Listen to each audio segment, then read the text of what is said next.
What's up, my dudes? I want to make a quick video for you guys because I didn't get a chance to post the other video. I made one, but it's like 20 minutes long, and my phone just takes forever to process and upload at the moment, and so I just didn't really feel like doing that yet. However, the video is about dealing with a narcissistic sociopath. And it's just me talking about my experience of what I've went through the past 2.5 years. A lot of you guys that follow me on Snapchat and TikTok know that I clean house, feed cats, shop for, massage her back, and caretaker, whatever I'm not a legal caretaker, but she pretty much has me doing everything you could think of. I've been taking care of this woman. I'm just going to call her the cat lady for the past 2.5 years. There's been a lot of verbal abuse on my old iPhone, which I cannot access at the moment because the screen is messed up. I have even more audio clips of their videos, but I never show her because, you know, legally, if I were to post them, I don't want to get in trouble. But I can legally post her voice. So they're always, you know, recordings of her voice. I have some on this phone, not as many as I had on the other. Anytime I have a chance to grab my phone and record when I know she's about to snap, I try to do so. So I was kind of inspired by Shane's video talking about Jake. And I just want to say right now that I don't think Jake's a sociopath at all. I think a lot of lies have been spread about him because usually the people at the top are the ones where the people at the bottom, they want to get to the people at the top, and that's their way of making a name for themselves, is by attacking the people at the top, and I think that's really messed up. If you want to make a name for yourself, work hard and maybe say some good stuff about the people at the top, you know, like I'm doing in this video. Like, Jake, I think you're a really great person. I just think that you've got some damage, like the rest of us. Like, I'm pretty sure your parents probably, you know, hurt you in quite a few ways, like mine did me. And they still do. Sometimes, you know, I have a father that won't even talk to me. And I'm in my 30s, and it's pretty messed up. But anyways, but yeah, so the cat lady is very verbally abusive, so much so she screams constantly. She blames me for things that I could never even have had a hand in, things that just make no sense. Like, sometimes she'll completely make absolutely no sense. And then sometimes after she's yelled at me, and then I'll respond like, why are you saying such and such? And then she'll say, what are you talking about? Why are you bringing this up? This is all in your head. Something's wrong with your head. Like, she'll do that. Like, and I'm sitting there going, am I the crazy one? A sociopath, a good one, especially one who knows what they are and they like what they are, they can get into your head and they know your weaknesses. They can just meet you and they automatically will know your weakness. At least when I deal with it does. Because I know, don't anybody hate on me, because I know there are a lot of high-functioning sociopaths out there, because sometimes you cannot help what your diagnosis is, but you can try to better yourself. So I know there are a few sociopaths out there who are living a progressive lifestyle where they're not out there hurting people because they're trying to be good people. And that is possible. It's like, I'm manic bipolar. I have PTSD, general anxiety disorder, and depression sometimes, and panic attacks. You know, I've got my phobias. You know, I've got some damage from my parents and some sexual abuse I went through as a kid. So there's a lot of damage there. Oh my God. It's a wonder that I didn't turn out worse than I did. But comedy has always been my saving grace. And I would usually just make myself laugh, you know, and even till this day, I still do, you know. Some of my videos I'll make, and then I'll turn around to look at them and make sure they're good, and it'll be like one of my comedy ones, and I'll just laugh my ass off because, you know, I make myself laugh. I was an only child for 16 years. I was really lonely, so I had to entertain myself, and then I started entertaining the rest of my family. At a very young age, I created my own characters. I mean, I was just your stand-up comedian, you know, at 6 years old or younger.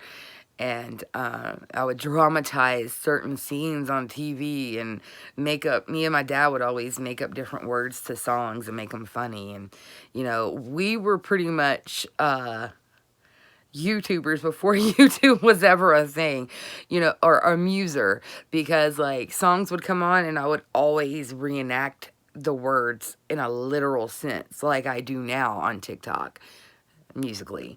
But, anyways, I don't know how I got off on that. A little bit about myself.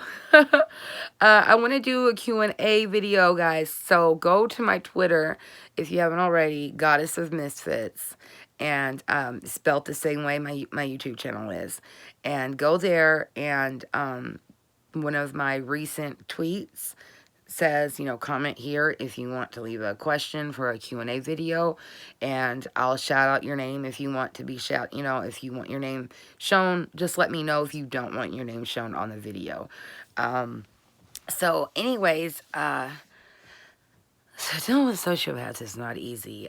She is not just a sociopath. She's a narcissistic sociopath, possibly psychopath with borderline personality disorder. She laughs at me when I get hurt. She loves it when I'm miserable or sick. She'll push my buttons. She'll scream at me. Today, she screamed at me so loud just because she had to pay me. And she had owed me money for days now. But I still kept coming in and working and feeding those cats and scratching her nasty back every single day. Like, if you guys, so if some of y'all out there don't know what this woman has put me through, don't judge me until you know. I just say that. Don't judge me until you have heard the evidence, okay? I think on my next video, I will post some of the videos, and I'll probably have more content before that, or before I even post it, because when I go in tomorrow, I'm sure there will be something she'll yell at me about. It always is, almost on a daily basis. It has messed with my head. It has made me think that I feel like a kid all over again, dealing with things my dad would always say to me. And I always felt like I was a fuck up, and I wasn't no good, and I was worthless because she tells me this stuff. The reason why, there's many reasons why I haven't quit yet. But I have pulled back quite a bit recently. I've cut back on my hours. I've only been going in 1, maybe 2 hours a day. I don't get a day off. I have to go in 7 days a week. However, Sunday, I didn't go in, and she never called. She didn't realize that I didn't show up. So I thought, well, this is my chance to have a day off. So I'll just go in Monday, you know. So, but of course, Monday morning, she was calling bright and early. Lately, she doesn't know boundaries. Now, I have talked to my counselor about this woman. He's heard some of the videos, and he agrees with me on the diagnosis. And he has told me that if I can't get away from her, because he said the first thing you need to do is just get away. And then he said, if you can't get away from her, sorry guys, I'm having a film in the garage. Stop it! You brat! That's my husband, just in case you guys want to know whose butthole that is.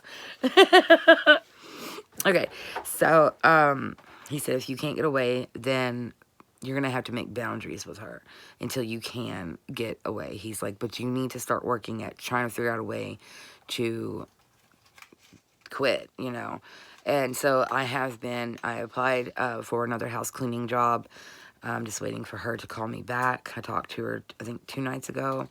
And I'm trying to find homes for the cats because she's got almost 50. And sometimes a lot of narcissistic people who are like chronically narcissistic, and with her being a sociopath also, they like to hoard animals, some of them do. And they also like to have a target. And then eventually they end up creating what's something called a trauma bond. And that's what I have with her now. I've been trying to break away though, so it's been getting better. But there for a while, I was like in too deep. Like, I didn't know how I could quit and live without not going over there every day. It was really screwed up. Like, just talking about this is hard for me because she's tried to tear my family away from me and me away from my family. She's tried to turn my friends against me. She's tried to turn her neighbors against me.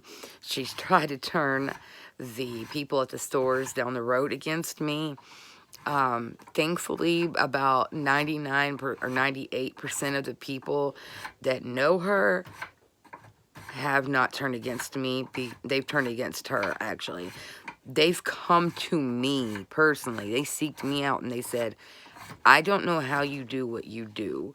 I don't know how you go over there every day and put up with her crap and then literally clean up her crap and the cat's crap, because it's everywhere. And I'm like, I don't know.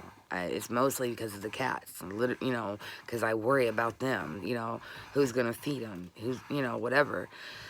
But they're just like, I've had so many of her neighbors say, she's just batshit crazy, man. And I'm just like, yeah.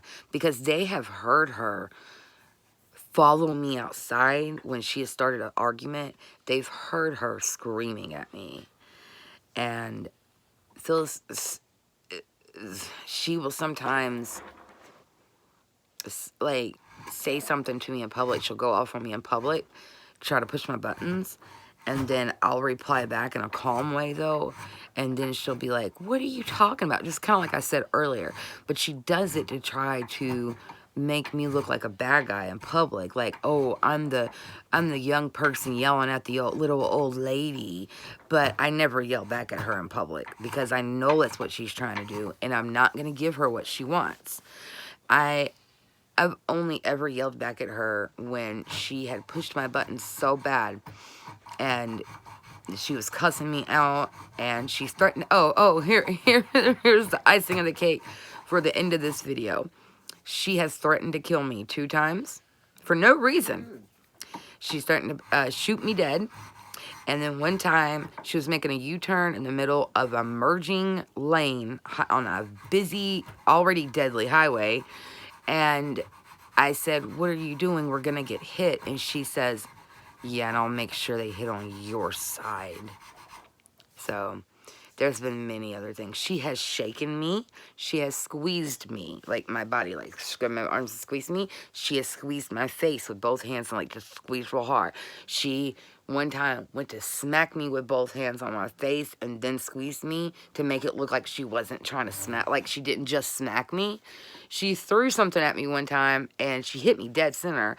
It was only a napkin, but I swear to God, if it had been something that was the closest thing to her, if she had, like, say, the remote next to her when she got mad, she would have thrown that at me. She wouldn't have cared. That's what scares me, because everybody, my whole family, all my friends, the neighbors, everybody's like, I'm afraid one day she's going to kill you because she is that full of rage. She is one of the worst sociopaths probably in history. I wish a psychologist could get a hold of her and be like, and just, you know, get into her mind and see, like, why are you this way? Because I know there's usually, okay, sometimes you're born with mental illnesses, but sometimes things are created because of your environment when you're growing up. But the thing is, once you know it, like, once I found out what was wrong with me, that I was manic bipolar, and what was causing all my manic moments, I started working hard at changing it. And I don't even have to take meds because I've got it so much under control. Now, does that mean that it's perfect? No. I still have moments where I might be manic, like I can't sleep for a couple of days, or all I want to do is sleep, or like I just start feeling really manically depressed or manically hyper and very talkative and can't stop and just, you know, jittery, almost like you're on drugs or something. You know, I mean, manic bipolar can really mess with you that way. And it can make you not want to do a lot of things in life that you used to enjoy. It's just kind of like depression would do. And then sometimes you can make decisions and not think about you literally convince yourself that the consequences will not happen to you. I don't know how many times in my life I have convinced myself the consequences would not happen. And when I read up on manic bipolar after I was actually certifiably diagnosed by a doctor, my jaw just hit the floor, because I was like, this is me. When it said that, I was like, I do all of this. And it was scary, but it was also enlightening, because it meant there's a way to get through this. And writing and going to a counselor weekly was what got me through it. And I started writing down something bad that happened every day. How did I react? And then I wrote down, that. And then I wrote down, if it was a negative reaction, what could I have done differently the next time around? And I did this daily, in and out, in and out, in and out, every day. And it helped me start thinking clearly, and it helped me to think before I spoke or before I talked. And it also helped me change my perspective on things around me and realize that things aren't always as bad as they seem, that I can still create my own happiness no matter what kind of crap is going on around me. So there's a lot more, to it. I won't get into all of that right now. If you guys want to see some tips on how to get through depression and PTSD, there's a video right before this one y'all can check out. I'm going to go ahead and close out this video before it hits 20 minutes. But it's just me sharing a little bit about dealing with a sociopath. And I'm glad Shane has discovered that Jake isn't a sociopath, because he seems like he was young when he made a lot of those videos, and he's still young, and he's just energetic and wild, and maybe he didn't make some good decisions, but I don't think he is an evil person at all. I just think he's got some damage there that has happened to him because life. I mean, life damages us sometimes, and it makes us into the adults that we become. But it's up to us on how we respond to it. Life is all about reacting. How do we react to the people and the situations around us? That's the most important thing I think I could tell anybody. Start thinking about, how do I react to stuff?